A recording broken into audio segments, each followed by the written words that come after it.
Jeffery Leving with the Jeffery Leving Father's Rights Legal Show. We have Senator Barack Obama here for a radio exclusive.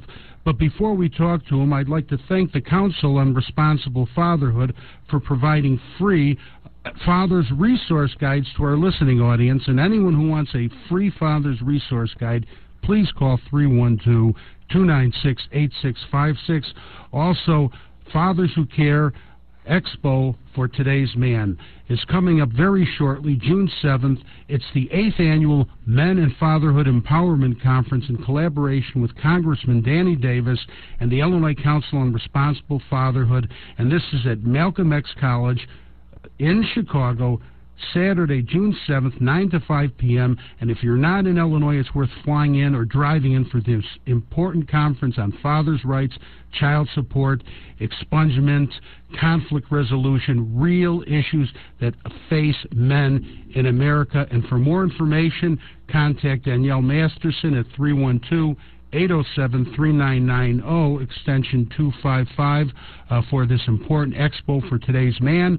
And if anybody wants a free brochure on fathers' rights, you can always call me, Jeffery Leving, at 312-356-DADS. Senator Barack Obama. Yes, sir. Oh, how you doing? It's an honor to talk to you. I actually met you at an NAACP event Vera Davis put on in Chicago years ago. Well, it's wonderful to talk to you again. This is Jeffery Leving with the Jeffery Leving Father's Rights Legal Show today. And today we're honored to have as our guest presidential candidate Senator Barack Obama. Senator, I almost want to call you president because I know you will be our next president, but it's a pleasure and an honor to have you on my radio show.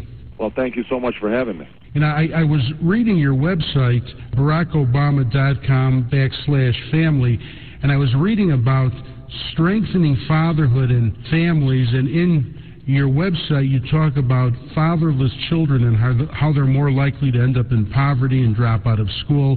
And I also read your Responsible Fatherhood and Healthy Families Act, and I think that's tremendous, and that could help a lot of children and families.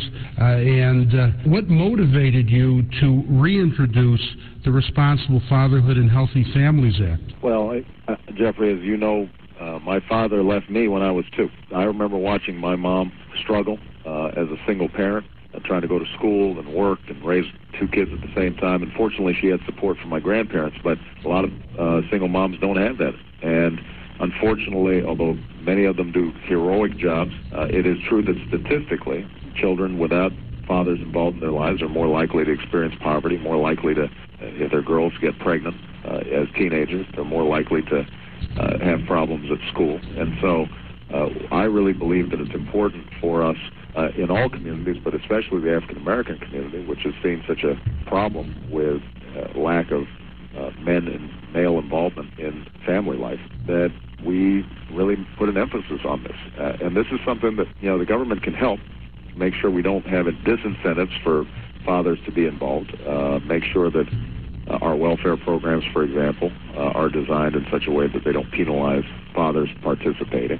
I think we've got to do a real good job trying to reintroduce males who've been involved in the criminal justice system as ex-offenders, giving them the opportunity so that they are able to support their families, find work, get on the right path. But ultimately, there's a lot of personal responsibility that's involved in this. And one of the things I want to do as president is to use the bully pulpit to say to men, you've got to get involved in your child's life. It will make a difference not only in their lives, but in yours.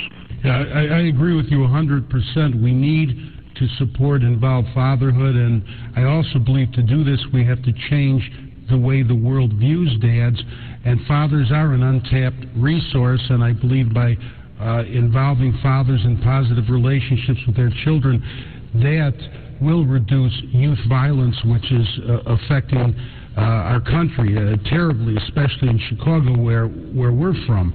So we need to do this, and justice shouldn't be a luxury, and many fathers don't have the resources to seek legal counsel, to involve themselves in their children's lives, and they don't have even basic knowledge. So your bill is excellent. I'm a big supporter of it, and when you're president, I could be counting the days until you sign it into law, because I think the bill will help many, many children throughout our country, because millions of children are father absent in the United States, and because of that, they are living in poverty, and they can escape poverty by this bill becoming law. Also, what I was concerned about, too, is what you do about the high gas prices in this country, because it's terrible.